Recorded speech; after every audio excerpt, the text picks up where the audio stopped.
राम लक्ष्मण से पत्र लिखवाता है, इस वाक्य में क्रिया है। कौन सी क्रिया है? तो देखिए, जहाँ पर कर्ता स्वयं कार्य न करके किसी दूसरे से करवाए तो वहाँ पर प्रेरणार्थक क्रिया होती है। और अगर आना लाना शब्द जुड़ा रहेगा तो प्रथम प्रेरणार्थक क्रिया, और अगर वाना शब्द जुड़ा रहेगा तो द्वितीय प्रेरणार्थक क्रिया कहलाती है। दूसरा प्रश्न आइए देखते हैं। दूसरा प्रश्न क्या है? रचना की दृष्टि से भेद कितने होते हैं? तो रचना की दृष्टि से दो भेद होते हैं, एक सकर्मक क्रिया होता है, दूसरा अकर्मक क्रिया होता है। तो रचना की दृष्टि से दो भेद। निम्नलिखित में से वाक्यों में से अकर्मक क्रिया है।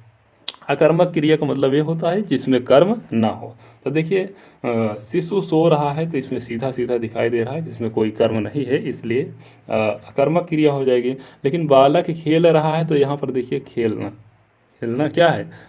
कर्म है, और रहा यहाँ पर दोनों कार्य कर रहा है, खेलना खेल रहा है, तो ये कौन सी होगी? ये सकर्मक हो जाएगी। तो इस तरह से आप समझ सकते हैं। तो सकर्मक क्रिया में कर्म रहता है और अकर्मक क्रिया में कर्म नहीं रहता है, यही आपको ध्यान में देना है।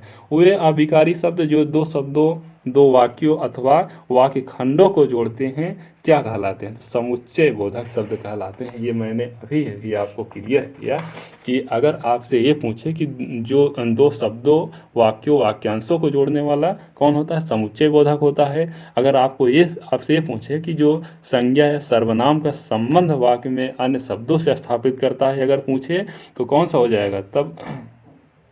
तब हो जाएगा संबंध बोधक हो जाता। अगर आपसे ये पूछे कि हर्ष, शोक, शब्द, घृणा, उल्लास इत्यादि का अगर आश्चर्य करवाए तो वहाँ पर विस्मयादि बोधक क्रिया होती है। तो यहाँ पर डी वाला ऑप्शन सही हो जाएगा, समुच्चय बोधक, क्योंकि यहाँ पर दो शब्दों, वाक्यों अथवा वाक्य खंडों की बात हो रही है।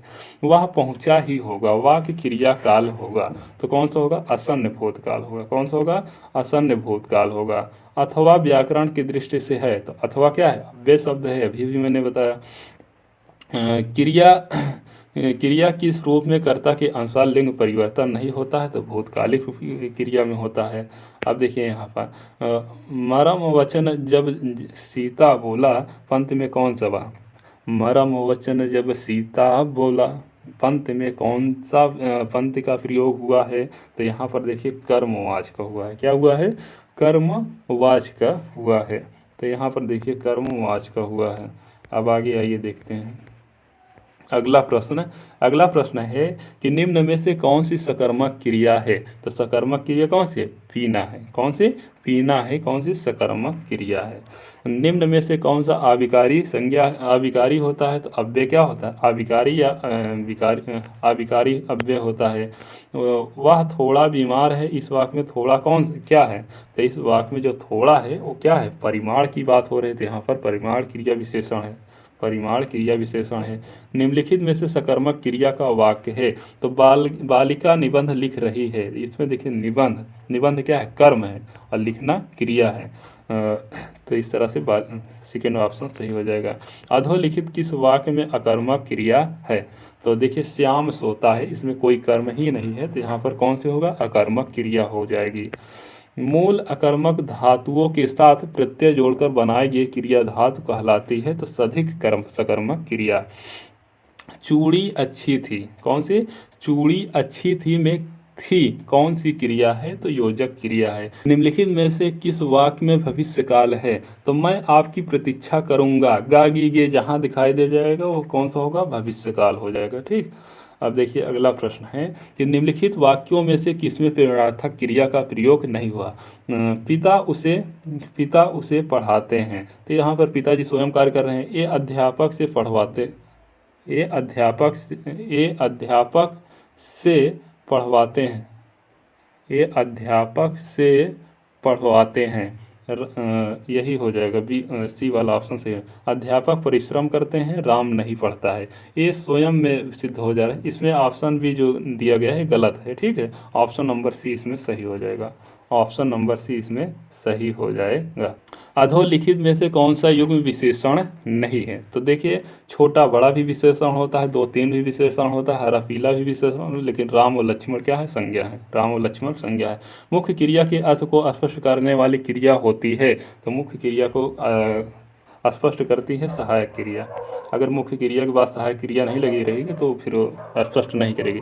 पानी बरस अकर्मक क्रिया पूछ रहा है, तो पानी बरस रहा है यही हो जाएगा अकर्मक क्रिया। बाकी सब में क्या है, यहाँ पर देखिए गेहूँ, निबंध, मोहन को रुलाना, ये सभी के क्या है, यहाँ पर कर्म है, ये सब सकर्मक क्रिया हैं, बल्कि यही अकर्मक क्रिया है। ठीक, मैं खाना खा चुका था, इस वाक्य में कौन सा भूतकालिक भेद है, तो पूर्ण भूतकाल है। वह खा रहा था कौन सा काल है, खा रहा था अपूर्ण काल है, क्योंकि अभी पूरा कार्य नहीं हुआ है, इसलिए इसे अपूर्ण काल। मीरा जो जोर से हंसी या वाक्य के समुचित उदाहरण है, तो अकर्मक क्रिया। अब देखिए मोहन हंसता है, मीरा जोर से हंसी, ये सब अकर्मक क्रिया। अब पढ़कर क्या होगा, इस वाक्य में कौन सी क्रिया है, तो इस काल में पूर्वकालिक क्रिया है। कौन सी क्रिया है, पूर्वकालिक क्रिया है। कौन सी क्रिया है, पूर्वकालिक क्रिया है, पूर्वकालिक क्रिया है। राम ने खाना खाया होगा, खाया होगा कौन सा है, तो संदिग्ध भूतकाल, क्योंकि यहाँ पर निश्चितता नहीं दिखाई दे रही, जहाँ पर निश्चितता ना दिखाई दे, निश्चित ना दिखाई दे, वहाँ पर संदिग्ध होता है। परिमाणवाचक क्रिया विशेषण अव्यय है, तो इतना, इतना क्या है, इतना, उतना, ना, इतना, बहुत, ये सारे सारे कौन से हैं, परिमाण वाचक हैं। कौन से हैं, परिमाण वाचक हैं। हाथियाना में कौन सी क्रिया है, तो हाथियाना में नाम धातु की क्रिया है। कौन सी, नाम धातु की क्रिया है। कौन सी, नाम धातु की क्रिया है, नाम धातु की क्रिया है। जिस शब्द में किसी काम का करना या होना पाया जा संबंधित है, तो क्रिया से संबंधित, किससे है, क्रिया से संबंधित है, क्रिया से संबंधित। क्रिया कैसा शब्द है, तो क्रिया का कौन सा शब्द है, क्रिया विकारी शब्द है। रचना की दृष्टि से धातु कितने प्रकार होते हैं, तो रचना की दृष्टि से धातु कितने भेद होते हैं, तो कौन से, दो भेद होते हैं, एक सकर्मक दूसरा अकर्मक। इसमें भी ऑप्शन देखिए गलत दिया गया है, 3 दे दिया गया है, गलत है। ठीक, शब्द निर्माण की दृष्टि से धातु कितने भेद होते हैं, तो 2 होते हैं। ठीक है, एक मूल होता है, दूसरा यौगिक होता है। यौगिक धातुओं की रचना कितने प्रकार से होती है, तो 3 प्रकार से हो सकती है। कितने प्रकार से, 3 प्रकार से। प्रयोग की दृष्टि से क्रिया के कितने भेद होते हैं, तो प्रयोग की दृष्टि से 5 भेद होते हैं। संयुक्त क्रिया के कितने भेद होते हैं, तो 11 मैंने बताया अभी। मूल धातु का स्वरूप है, तो मूल धातु का स्वरूप कैसा, स्वतंत्र है। अकर्मक का अर्थ होता है, अकर्मक का अर्थ क्या होता है कि कर्म रहित। कर्म रहित का मतलब जिसमें कर्म ना लगा हो, जिसमें कर्म ना लगा हो, जिस वाक्य में कर्म ना हो। लड़का सोता है, ये वाक्य संबंधित है, तो अकर्मक क्रिया से। क्यों, क्योंकि यहाँ पर कर्म नहीं है। निम्नलिखित में से क्रिया को पहचानिए, तो उठना क्या है, एक क्रिया है। उठना, दौड़ना, चलना फिरना, ये सब क्या है, क्रिया है। ठीक, ये सभी के सभी क्रिया हैं। निम्नलिखित में मूल धातु की पहचान। आ क्या है, मूल धातु। एक मैंने मूल छोटा सा पॉइंट आपको नहीं बताया, क्वेश्चन में बताने के लिए ही। देखिए, एक मूल धातु होता है, एक यौगिक धातु होता है। क्या होता है, एक मूल धातु होती है, एक मूल धातु होती है, दूसरा यौगिक धातु होती है। कौन सी धातु होती है, एक मूल धातु होती है, मूल धातु, और दूसरा होता है यौगिक धातु, दूसरा यौगिक धातु। देखिए, जैसे आ है, आ क्या है, मूल धातु। जब इसी में ना प्रत्यय जुड़ जाता है, आना, तो ये यौगिक धातु हो जाएगी।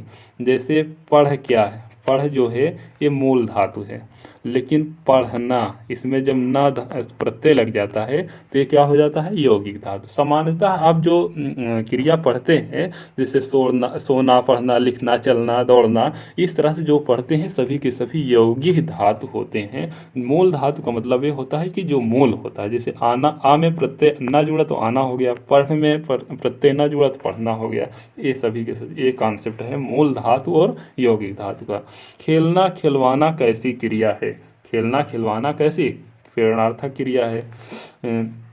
यौगिक क्रिया की पहचान कीजिए। गिर पड़ना, गिर पड़ना कौन सी है? योग्य क्रिया। नाम धातु कहलाती है संज्ञा या विशेषण से बनने वाली क्रिया जो होती है नाम धातु कहलाती है। कौन सी? संज्ञा या विशेषण से जो क्रिया बनती है वही नाम धातु क्रिया होती है। कौन सी होती है भैया? नाम धातु क्रिया होती है। और नाम धातु नाम जैसे बतियाना, लतियाना, हथियाना, गरमाना, चिकनाना, ये नाम धातु क्रिया होती है। और नाम बोधक बात करना, हाथ होना, गर्म होना, चिकना करना, इस तरह से सभी नाम बोधक क्रिया होती है ना। तो इस तरह से आपका कॉन्सेप्ट क्लियर होना चाहिए। मैं घर जाता हूँ इस वाक्य में मुख्य क्रिया की पहचान करिए। तो जो जाता है ये मुख्य क्रिया है, और जो हूँ है ये सहायक क्रिया है। जाता मुख्य क्रिया है। ठीक, जाता मुख्य क्रिया है, जाता मुख्य क्रिया है। अब अगला क्वेश्चन आप देखेंगे, निम्नलिखित वाक्यों में सकर्मक क्रिया नहीं है। सकर्मक क्रिया नहीं तो राधा गाती है, इसमें कोई क्रिया नहीं, इसलिए एक कैसी क्रिया? एक अकर्मक क्रिया है। राम भोजन करके सो गया, राम भोजन करके सो गया, तो यहाँ पर पूर्वकालिक क्रिया है। कौन सी है? पूर्वकालिक क्रिया है। वह जाने लगा इस वाक्य में कौन सी क्रिया है? तो आरंभ बोधक। यहाँ आरंभ हो रहा है ना, तो आरंभ बोधक क्रिया इस संयुक्त क्रिया का भेद है। आरंभ बोधक जो 11 संयुक्त क्रिया 11 होती है उसी का भेद है आरंभ बोधक क्रिया। राधा को पीट दो, राधा को पीट दो, ये अनुमति बोधक क्रिया, ये भी संयुक्त क्रिया के ही भेद हैं। कौन सी? संयुक्त क्रिया के भेद हैं। मोहन नित्य मंदिर जाता है, मतलब कि मोहन डेली कहाँ जाता है? मंदिर जाता है। तो यहाँ पर अभ्यास हो रहा है, अभ्यास बोधक, ये भी संयुक्त बोधक क्रिया के भेद ही हैं। जहाँ क्रिया की करने की इच्छा निहित हो वहाँ पर कौन सी? इच्छा बोधक क्रिया, ये भी संयुक्त क्रिया का भेद है। कौन से? संयुक्त क्रिया के भेद। मुझसे खाया नहीं जाता, मुझसे खाया नहीं जाता, इस वाक्य में पहचान कीजिए। तो यहाँ पर क्या है? यहाँ पर भाव है। मुझसे उठा नहीं जाता, मुझसे चला नहीं जाता। इस तरह से जब भाव आपके भीतर प्रकट हो, पढ़ने के बाद आपको ऐसा लगे यार यहाँ पर भाव प्रकट हो रहा है, तो जहाँ पर भाव प्रकट हो वहाँ पर भाववाच्य होता है। और जहाँ पर कर्ता के अनुसार क्रिया चलती है वहाँ पर कर्तवाच्य होता है। और जहाँ पर क्रिया कर्म के अनुसार चलती है वहाँ पर कर्मवाच्य होता है। तो एक लाइन में मैंने आपको वाच्य पूरा का पूरा कंप्लीट बता दिया कि जहाँ पर आपको पढ़ने में ऐसा लगे कि आपके भीतर भाव खुद प्रकट होने लगे। जैसे मुझसे खाया नहीं जाता, आप भाव मुझसे चला नहीं जाता, मुझसे उठा नहीं जाता, जहाँ पर आपको भाव प्रकट दिखाई दे वहाँ पर भाववाच्य होता है। और जहाँ पर कर्ता के अनुसार क्रिया चले, कौन से? कर्ता के अनुसार अगर क्रिया चलती है तो वहाँ पर कर्तवाच्य होगा। और अगर कर्म के अनुसार क्रिया चलेगी, कर्म के अनुसार अगर क्रिया चलेगी तो वहाँ पर कर्मवाच्य होगा। इस तरह से मैंने एक लाइन में आप लोगों को वाच्य रिवाज करवा दिया। लड़कियां मैदान में खेलती हैं, कौन सा? लड़कियां मैदान में खेलती हैं, तो यहाँ पर पुनरुक्त संयुक्त क्रिया होती है। ये संयुक्त क्रिया के ही भेद। निम्नलिखित में से पूर्वकालिक क्रिया कौन सी है? तो राम मोहन को मारकर भाग गया, यहाँ पर पूर्व में कोई कार्य करके, देखिए एक कार्य इसमें होता है, दूसरा एक कार्य हो जाता है, दूसरा शुरुआत हो, तो वही हो।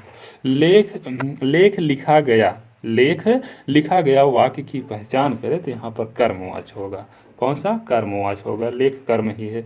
क्रिया के जिस रूपांतर में वाक्यगत कर्ता का प्रधानता हो वहाँ पर कौन सा? कर्तवाच्य होता है। जहाँ पर कर्ता की प्रधानता हो कर्तवाच्य, जहाँ पर कर्म की प्रधानता हो कर्मवाच्य, और जहाँ पर कर्ता और कर्म की प्रधानता न हो, भाव प्रकट हो, वहाँ पर भाववाच्य होगा। ठीक, तो यहाँ पर कर्तवाच्य आंसर सही हो जाएगा।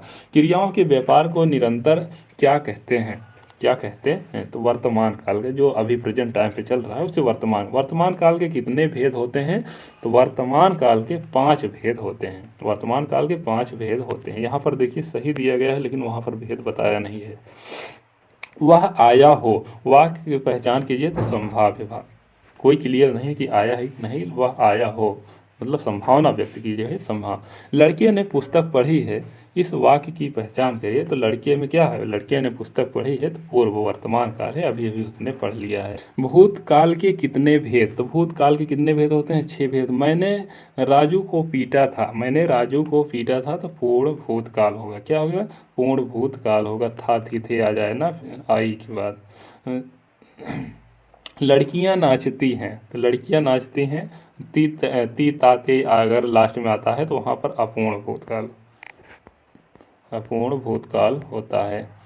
अब यहाँ पर राजेश आए तो राम जाए, तो यहाँ हेतु हेतु भविष्य हो। संभव कल मैं जाऊँ आऊँ, संभव संभव है कल मैं ना आऊँ, कल मैं ना आऊँ, तो यहाँ पर संभाव्य भविष्य होता है क्योंकि भविष्य की बात हो रही है ना।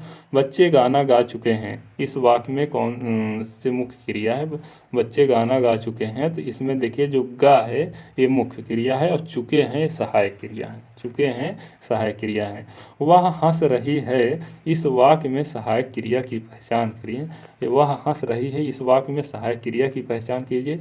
तो जो रही है यही क्या है? यही सहायक क्रिया होगी, यही सहायक क्रिया। हंसना भी क्रिया, हंसना लेकिन मुख्य क्रिया है, और रही है ये सहायक क्रिया है।